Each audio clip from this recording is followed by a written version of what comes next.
ಇದ್ರೆ ನೆಮ್ಮದಿಯಾಗಿರ್ಬೇಕು ಅಂತ ಈ ನಾಯಿನ ನೋಡೇ ಬರ್ದಿರ್ಬೇಕು. ನಮ್ಮ ಚಾಲೆಂಜಿಂಗ್ ಸ್ಟಾರ್ ಹೇಳಿರೋ ಡೈಲಾಗ್ನ ನೆನೆಸ್ಕೊಳ್ತಾ ಇದ್ದೆ. ಯಾಕಂದ್ರೆ ಕಿವಿ ಕಿತ್ತೋಗಿ ರಕ್ತ ಬರೋ ರೇಂಜಿಗೆ ಸೌಂಡ್ ಹಾಕಿದ್ದಾರೆ, ಆದ್ರೂ ಈ ನಾಯಿ ಅಷ್ಟು ನೆಮ್ಮದಿಯಾಗಿ ನಿದ್ದೆ ಮಾಡ್ತಿತ್ತು. ಅದನ್ನ ನೋಡಿ ನಂಗೆ ಸಹಿಸಕ್ಕಾಗಿಲ್ಲ, ಅದಕ್ಕೆ ಹೋಗಿ ನಾಯಿ ನೆಬ್ಬಿಸ್ಬಿಟ್ಟೆ.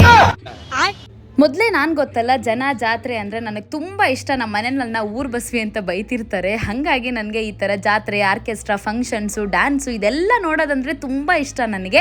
ಅದು ಅಲ್ಲದೆ ನಮ್ಮ ರಾಮಮೂರ್ತಿ ನಗರ್ ಸೈಡು 4 ದಿನ ಜಾತ್ರೆ ಮಾಡ್ತಾಯಿದ್ರು. ಅದರಲ್ಲಿ ಒಂದು ದಿನ ಈ ಥರ ಆರ್ಕೆಸ್ಟ್ರಾನ ಇಡಿಸಿದ್ರು. ಅದನ್ನು ನೋಡೋಕ್ಕೆ ಅಂತ ಹೋಗಿದ್ದೆ. ಬಟ್ ಅಷ್ಟು ಫಂಕ್ಷನ್ಸ್ ಚೆನ್ನಾಗಿರಲಿಲ್ಲ ಅಂತ ಹೇಳಿಬಿಟ್ಟು ಜಾತ್ರೆ ಎಲ್ಲ ಒಂದು ರೌಂಡ್ ಹೊಡ್ಕೊಂಡು ಒಂದು ರಂಗೋಲಿ ಬಿಡೋ ಡಬ್ಬನ ತೊಗೊಂಡೆ. ಅದು 30 ರೂಪಾಯಿಗೆ. ಅದನ್ನು ಮುಗಿಸ್ಕೊಂಡು ಮತ್ತೆ ತರಕಾರಿ ತೊಗೊಂಬರಕ್ಕೆ ಹೋದಾಗ ನೋಡಿ ಎಷ್ಟು ರೇರ್ ಸೌತೆಕಾಯಿ ಸಿಕ್ಕಿದೆ, 2 ಅವಳಿ ಜವಳಿ ಸೌತೆಕಾಯಿ. ನನಗೆ ಜಾತ್ರೆನಲ್ಲಿ ಸುತ್ತಾಡೋದು, ಆರ್ಕೆಸ್ಟ್ರಾ ಸೌಂಡು, ಫಂಕ್ಷನ್ಸು ಎಲ್ಲ ಇದ್ದಾಗ ಹಾಗೆ ನನಗೆ ನೋಡ್ದೇನೆ ಮಲಿಕೊಳ್ಳೋಕ್ಕಂತೂ ಆಗಲ್ಲ. ಚೆನ್ನಾಗಿರಲಿ ಬಿಡಲಿ, ಫಂಕ್ಷನ್ ಅಟೆಂಡ್ ಮಾಡಲೇಬೇಕು, ನಾನು ನೋಡಲೇಬೇಕು.